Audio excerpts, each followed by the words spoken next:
વિદ્યાર્થી મિત્રો, તો હું દિલીપભાઈ ચાવડા આપ સર્વેનું રસાયણ વિજ્ઞાનના આ વિડિયો ક્લાસની અંદર હાર્દિક સ્વાગત કરું છું. આજે આપણે ચેપ્ટર નંબર 3 તત્વોના ગુણધર્મોમાં આવર્તિકા પ્રબળ એમના એક નવા ટોપિકની ચર્ચા છે એ શરૂ કરવી છે. ટોપિક છે સંયોજનોના સૂત્રોમાં દર્શાવવામાં આવતી તત્વોની આવર્તિકા. જે કંઈ સંયોજકતાને લઈ અને હાઇડ્રાઇડ અને ઓક્સાઇડ પ્રકારના સંયોજનો છે કઈ રીતે બનાવી શકાય એ સંયોજનો બનાવવા માટે સંયોજકતા અવસ્થા શું ભૂમિકા ભજવે છે એમને લઈને આપણો ટોપિક આપણે શીખવો છે. દાખલા તરીકે એક્ઝામ્પલ તરીકેની વાત કરવામાં આવે તો તમારે હાઇડ્રાઇડ સંયોજનો બનાવવા છે. બરાબર, કેવા સંયોજનો? તો કે હાઇડ્રાઇડ સંયોજનો. તો હાઇડ્રાઇડ સંયોજનો બનાવવા માટે તમારે જુદા જુદા સમૂહના તત્વો સાથે પ્રક્રિયા કરવી પડશે. દાખલા તરીકે સમૂહ નંબર 1, સમૂહ નંબર 2, આ ઉપરાંત આ S વિભાગના બે સમૂહ છે. P વિભાગના સમૂહની વાત કરીએ તો સમૂહ નંબર 13, સમૂહ 14, સમૂહ 15, સમૂહ 16 અને સમૂહ 17. સમૂહ 18 ના તત્વો સામાન્ય રીતે ઓછા સંયોજનો બનાવતા હોય છે, કારણ કે એની સંયોજકતા છે એ મુક્ત હોતી ખાલી હોતી નથી. તો સમૂહ 1 ના તત્વોની વાત કરીએ તો સમૂહ 1 ના તત્વોમાં બરાબર છે આવશે lithium, sodium, potassium, rubidium, caesium વગેરે. બરાબર છે. એમની સાથે જો આપણે હાઇડ્રોજન જોડવો હોય તો સમૂહ 1 ના તત્વોની સંયોજકતા 1. સંયોજકતા કેટલી છે એમની? 1. જુદા જુદા સમૂહની સંયોજકતા સામાન્ય રીતે આપણે ઉપર લખીએ તો સમૂહ 1 ના તત્વોની સંયોજકતા છે 1. તો લિથિયમ છે એમની સંયોજકતા 1 હશે. બરાબર છે. અથવા તો લિથિયમની નીચે આપણે 1 લખીએ તો ચોકડી ગુણાકાર સામાન્ય રીતે કરતા હોઈએ છીએ. અને સામે જોડવાનું છે હાઇડ્રાઇડ. હાઇડ્રોજન સંયોજન જોડીને હાઇડ્રાઇડ સંયોજન બનાવવાના છે. તો હાઇડ્રોજનની સંયોજકતા છે અહીંયા -1. બરાબર છે. લિથિયમ ની સંયોજકતા +1, હાઇડ્રોજનની સંયોજકતા -1. આ બંનેનો ચોકડી ગુણાકાર કરવામાં આવે, બંને સાથે 1 જોડવામાં આવે તો સંયોજન છેલ્લે બનશે લિથિયમ હાઇડ્રાઇડ. કેવું બનશે? Lithium hydride. ટૂંકમાં સમૂહ નંબર 1 ના તત્વો હોય અને હાઇડ્રોજન સાથે જોડાય અને સંયોજન બનાવતા હોય તો બંને સાથે સહગુણક સ્વરૂપે 1 આવશે. લિથિયમ સાથે 1 અને હાઇડ્રોજન સાથે 1. બરાબર છે. સોડિયમ નો હાઇડ્રાઇડ આપણે બનાવવો તો NaF થશે. પોટેશિયમ નો હાઇડ્રાઇડ બનાવવો તો KF, રૂબિડિયમ નો RBH અને સીઝિયમ નો CH પ્રકારના હાઇડ્રાઇડ થાય. સમૂહ નંબર 1 ના હાઇડ્રાઇડમાં સમૂહ નંબર 1 ના તત્વોની સંયોજકતા 1 અને હાઇડ્રોજનની -1. એટલે કે lithium hydride, sodium hydride, potassium hydride, rubidium hydride અને સીઝિયમ હાઇડ્રાઇડ પ્રકારના સંયોજનો બનાવશે. બરાબર છે. સમૂહ નંબર 2 ની વાત કરીએ. બરાબર. સમૂહ નંબર 2. તો સમૂહ નંબર 2 ના તત્વો તો કે બેરિલિયમ, મેગ્નેશિયમ, કેલ્શિયમ, સ્ટ્રોન્શિયમ, બેરિયમ વગેરે તત્વો છે. બરાબર છે. આપણે જાણીએ છીએ કે ભાઈ સમૂહ નંબર 2 ની સંયોજકતા કેટલી હોય છે? 2. સંયોજકતા 2 હોવાને કારણે આની નીચે 2 લખશું અને એની સાથે હાઇડ્રોજન જોડવાનું છે એની સંયોજકતા -1. તો બેરિલિયમ સાથે 1 ગુણાશે અને હાઇડ્રોજન સાથે 2 ગુણાશે. બેરિલિયમ સાથે 1 ગુણાય, ચોકડી ગુણાકાર કરવામાં આવશે. બેરિલિયમ સાથે 1 અને હાઇડ્રોજન સાથે 2 ગુણાય તો સંયોજન બનશે બેરિલિયમ સાથે 1 અને હાઇડ્રોજન સાથે 2, BeH2 પ્રકારનું. એવી રીતે મેગ્નેશિયમ સાથે હાઇડ્રાઇડ જોડીએ તો MgH2 પ્રકારનો હાઇડ્રાઇડ બનશે. કેલ્શિયમ સાથે હાઇડ્રોજન જોડીએ તો CH2 પ્રકારનો હાઇડ્રાઇડ બનશે. સ્ટ્રોન્શિયમ સાથે HrH2 અને બેરિયમ સાથે BaH2 પ્રકારનો હાઇડ્રાઇડ જોડી હાઇડ્રોજન જોડી હાઇડ્રાઇડ સંયોજન બનાવી શકાય. બરાબર છે. તો સમૂહ નંબર 1 હોય તો હાઇડ્રોજન સાથે 1 ગુણવામાં આવે. સમૂહ નંબર 2 હોય અને હાઇડ્રાઇડ સંયોજનો બનાવવાની વાત થતી હોય તો હાઇડ્રોજન સાથે 2 ગણવામાં આવે. સમૂહ નંબર 13 ની વાત કરીએ, બરોબર છે. તો સમૂહ નંબર 13 ની સંયોજકતા થશે 3. કઈ રીતે મેળવી શકાય? તો કે 13 જે સમૂહ નંબર છે એમાંથી 10 બાદ કરવાના એટલે કેટલા મળશે? 3. તો સમૂહ નંબર 13 ના તત્વો ક્યાં? તો કે બોરોન છે, એલ્યુમિનિયમ છે, બોરોન, એલ્યુમિનિયમ, ગેલિયમ છે, ઇન્ડિયમ છે અને થેલિયમ છે. આ સમૂહ નંબર 13 ના તત્વો થશે. એમની સાથે હાઇડ્રોજન જોડવાના આવે તો સમૂહ નંબર 13 ની સંયોજકતા 3 અને હાઇડ્રોજન ની સંયોજકતા -1. તો સમૂહ નંબર 13 ના તત્વોને 1 વડે ગુણશું અને હાઇડ્રોજનને કેટલા વડે ગુણશું? 3 વડે. તો આવું સંયોજન બનશે BH2 સોરી BH3 3 વડે ગુણશું એટલે શું થશે? BH3. એલ્યુમિનિયમ નો હાઇડ્રાઇડ NH3, ગેલિયમ નો હાઇડ્રાઇડ GaH3, ઇન્ડિયમ નો હાઇડ્રાઇડ INH3 અને થેલિયમ નો હાઇડ્રાઇડ TLH3 પ્રકારનો થશે. સમૂહ નંબર 14 માટે વાત કરીએ તો સમૂહ નંબર 14 ના તત્વો થશે કાર્બન, સિલિકોન, જર્મેનિયમ, ટીન અને લેડ. બરાબર, કાર્બન, સિલિકોન, જર્મેનિયમ, ટીન અને લેડ આ સમૂહ નંબર 14 ના તત્વો છે. એમના હાઇડ્રાઇડ બનાવવાની વાત થાય તો સમૂહ નંબર 14 માં 14 - 10 કરવાથી એની સંયોજકતા 4 મળશે. બરાબર છે. તો સંયોજકતા 4 એનો મતલબ શું થશે? હાઇડ્રોજન સાથે કેટલા ગુણવાના? 3.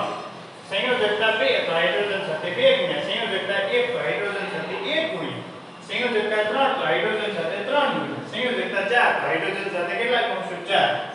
HiH4, GeH4, SnH4 અને PbH4 આવા પ્રકારના સંયોજનો છે. હાઇડ્રાઇડ પ્રકારના સંયોજનો સમૂહ નંબર 14 ના મેળવી શકાય. સમૂહ નંબર 15 ની વાત કરીએ તો 15 - 10 દ્વારા એની સંયોજકતા 5 મળશે. કેટલી મળશે? 5 મળશે. સમૂહ નંબર 15 ના તત્વોની વાત કરીએ તો એ થશે નાઇટ્રોજન, ફોસ્ફરસ, આર્સેનિક, એન્ટીમની અને બિસ્મથ. હવે અહીંયા શું છે? સંયોજકતા બે રીતે મેળવી શકાય. કાં તો સમૂહ નંબરમાંથી 10 બાદ કરીને મેળવી શકાય અને કાં તો આ જે આપણને આંકડો મળે છે એમને 8 માંથી બાદ કરીને પણ મેળવી શકાય. તો કે 8 - 5 = 3. તો આપણે અહીંયા હાઇડ્રાઇડ સંયોજનોમાં 5 લેશું ને કઈ સંયોજકતાનો ઉપયોગ કરશું? 3. બરાબર છે. તો હાઇડ્રોજન સાથે કેટલા ગુણવાના રહેશે? 3. NH3, PH3, ASH3, SbH3 અને BiH3 આવા પ્રકારના હાઇડ્રાઇડ છે. સમૂહ નંબર 15 ના આપણે મેળવીશું. સમૂહ નંબર 15 ના હાઇડ્રાઇડની વાત થઈ. બરાબર છે. NH3 એમોનિયા, BH3, ASH3 એટલે કે arsenic hydride, antimony hydride, bismuth hydride, phosphorus hydride. આવી રીતે સમૂહ નંબર 15 ના હાઇડ્રાઇડ છે એમના સંયોજનો બનાવીશું. સમૂહ નંબર 16 ની વાત કરીએ તો સમૂહ નંબર 16 ના તત્વો તો કે ઓક્સિજન, બરાબર છે, સલ્ફર, સેલેનિયમ, ટેલ્યુરિયમ અને પોલોનિયમ આ સમૂહ નંબર 16 ના તત્વો છે. ઓક્સિજન, સલ્ફર, સેલેનિયમ, ટેલ્યુરિયમ અને પોલોનિયમ.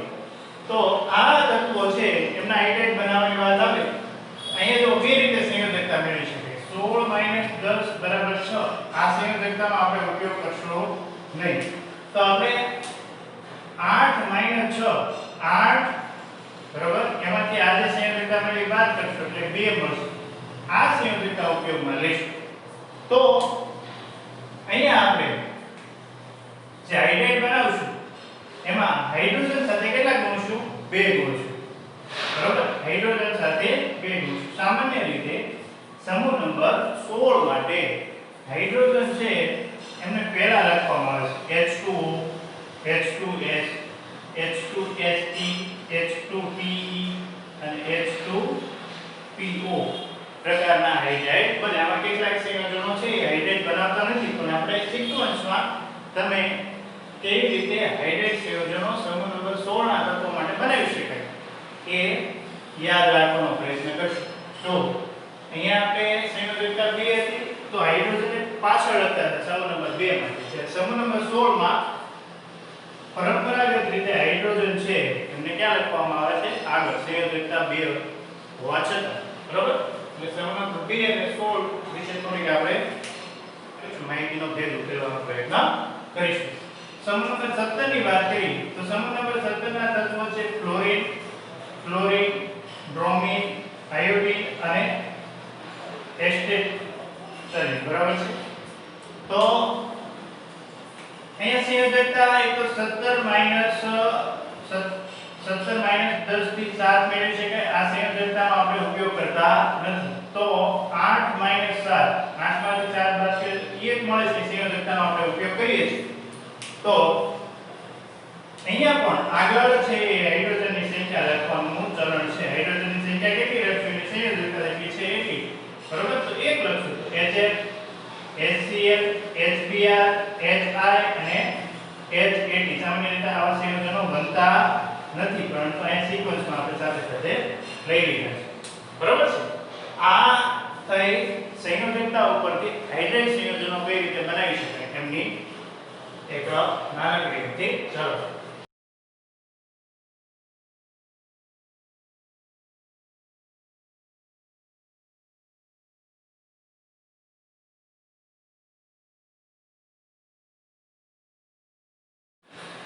હવે આપણે જોઈશું સંયોજકતા ઉપરથી ઓક્સાઇડ સંયોજનો કઈ રીતે બનાવી શકાય, બરાબર છે? કયા સંયોજનો બનાવે છે આપણે? તો કે ઓક્સાઇડ.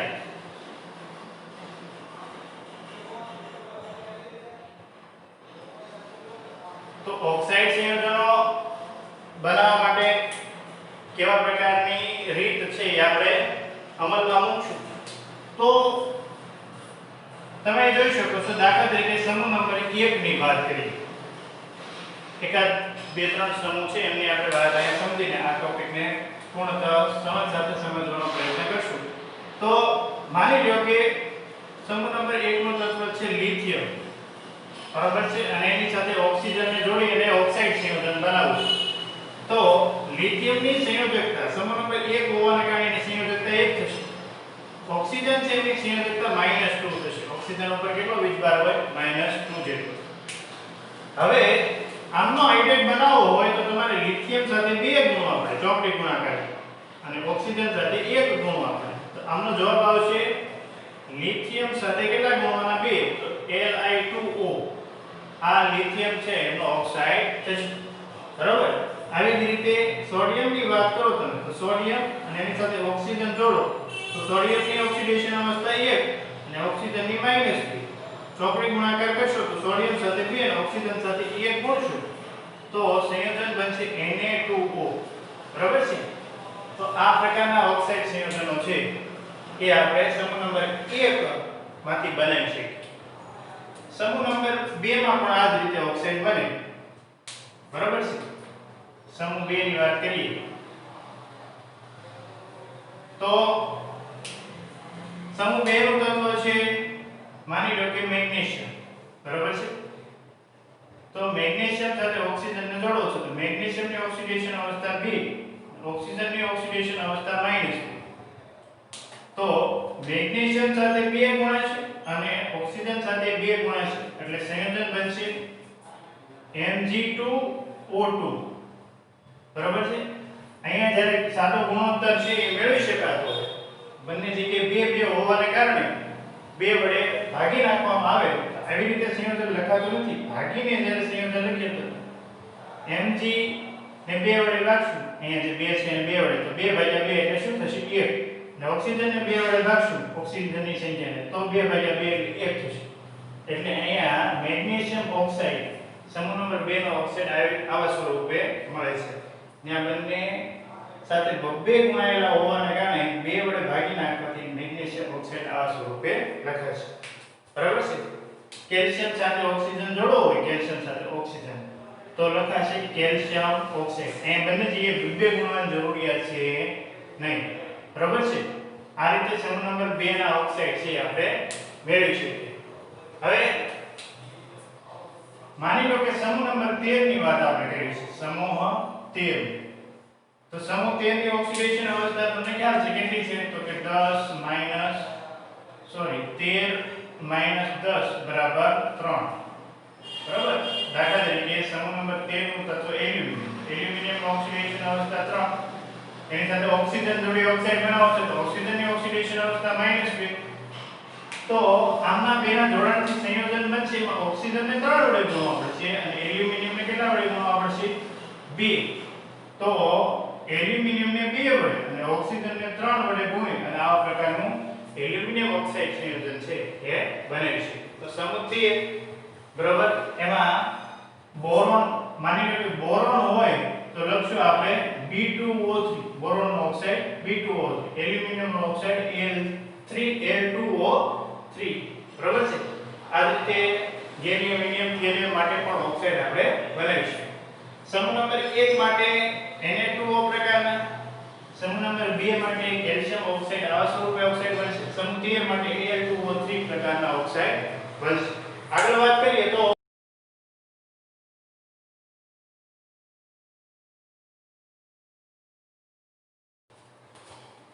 કે ભાઈ સમૂહ નંબર 14 ના ઓક્સાઇડ ની વાત કરવી હોય તો સમૂહ નંબર 14 ના તત્વો છે બરાબર કાર્બન સિલિકોન જર્મેનિયમ ટીન અને લેડ તેમની સાથે ઓક્સિજન જોડો તો સમૂહ નંબર 14 ની સંયોજકતા કેટલી છે તો કે એની સંયોજકતા 14 - 10 બરાબર 4 જેટલી થશે બરાબર છે તો અહીંયા ઓક્સિજન જોડવું હોય તો બધાય સાથે ઓક્સિજન જોડવું હોય તો કેવા પ્રકારના સંયોજન બનશે એની આપણે વાત સમજીશું એક ઉદાહરણ દ્વારા સમજીએ કે ભાઈ કાર્બન અને ઓક્સિજન કાર્બનની સંયોજકતા 4 જેટલી અને ઓક્સિજનની સંયોજકતા -2 જેટલી કાર્બન સાથે 2 ગુણાશે અને ઓક્સિજન સાથે 4 ગુણાશે તો C2O4 થશે C2O4 હવે અહીં 2 વડે ભાગી શકાય એવું છે બંનેને 2 વડે ભાગી શકાય એવું છે તો 2/2 એટલે કાર્બન 1 થશે ઓક્સિજન 4/2 એટલે 2 થશે તો સંયોજન બનશે CO2 બરાબર છે અહીંયા કાર્બન ઓક્સિજન જોડાવાથી સંયોજન બનશે CO2 બરાબર છે સિલિકોન ઓક્સિજન જોડાવાથી સંયોજન બનશે SiO2 બરાબર છે જર્મેનિયમ ઓક્સિજન જોડાવાથી GeO2 પ્રકારનું સંયોજન બને SnO જોડાવાથી SnO2 પ્રકારનું સંયોજન બનશે અને PbO સાથે ઓક્સિજન સાથે જોડાય PbO2 પ્રકારનું સંયોજન બનાવશે બરાબર છે તો આ થઈ સમૂહ નંબર 14 ના તત્વોના ઓક્સાઇડની વાત બરાબર છે સમૂહ નંબર 15 ની વાત કરીએ તો સમૂહ નંબર 15 ના તત્વો છે બરાબર નાઇટ્રોજન ફોસ્ફરસ આર્સેનિક એન્ટીમની બરાબર એમની સાથે ઓક્સિજનને જોડવો છે તો કેવા પ્રકારના સંયોજન બનશે પહેલું ઉદાહરણ જોઈએ નાઇટ્રોજન અને ઓક્સિજન એમાં નાઇટ્રોજનની સંયોજકતા કેટલી છે 3 બરાબર કેટલી હોય 3 તો આપણે લખશું 15 - 10 એટલે 5 થાય પણ 5 આ સંયોજકતા માન્ય રાખવામાં આવતી નથી તો 8 માંથી 5 બાદ કરવામાં આવે તો જે સંયોજકતા મળે એ સંયોજકતાને માન્ય રાખવામાં આવે છે તો નાઇટ્રોજનની સંયોજકતા 3 અને ઓક્સિજનની સંયોજકતા -2 તો નાઇટ્રોજન સાથે 2 ગુણાશે અને ઓક્સિજન સાથે 3 ગુણાશે તો બનશે N2O3 બરાબર છે N2O3 સમૂહ નંબર 15 ના તત્વોને 2 વડે ગુણવામાં આવશે ઓક્સિજનને કેટલા વડે ગુણવામાં આવશે 3 વડે તો અહીંયા બનશે N2O3 P2O3 બને ખરેખર પણ P2O સ્વરૂપ સામાન્ય રીતે અસ્તિત્વમાં છે નહીં તો બંનેને 2 વડે ગુણી નાખવામાં આવે તો P4O6 નો ઓક્સાઇડ બનશે AS2O3 બરાબર છે અને એન્ટીમોનિયમ ઓક્સાઇડ બનશે Sb2O3 આ પ્રકારના ઓક્સાઇડ છે એ સમૂહ નંબર 15 માટે મેળવી શકે સમૂહ નંબર 16 અને 17 ના ઓક્સાઇડ પણ તમે મેળવી અને આના ઉપર કામ કરી શકો તો વિદ્યાર્થી મિત્રો આજે આપણે એટલે સુધી રાખીશું ફરી મળીશું ત્યાં સુધી આવજો